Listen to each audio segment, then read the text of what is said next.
ওগো আল্লাহ, ওগো মালিক, তুমি ছাড়া তো আমাদের আর কেউ নাই, তুমি ছাড়া তো আমার আর কেউ নাই।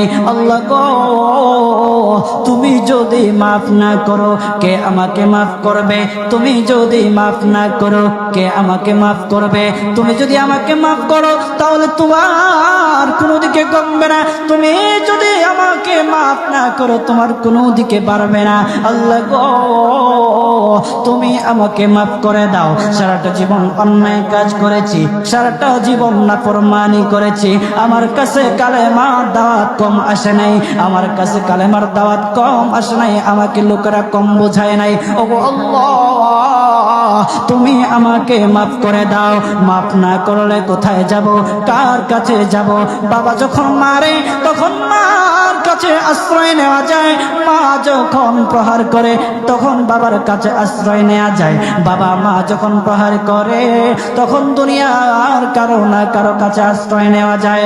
ওগো আল্লাহ, ওগো মালিক, তুমি যদি আমাকে মারো, তুমি যদি আমাকে আযাব দাও, ওগো আল্লাহ, কার কাছে যাব, কার কাছে গিয়া মাফ চাইবো? ওগো আল্লাহ, মেহেরবানি করে মাফ করে দাও।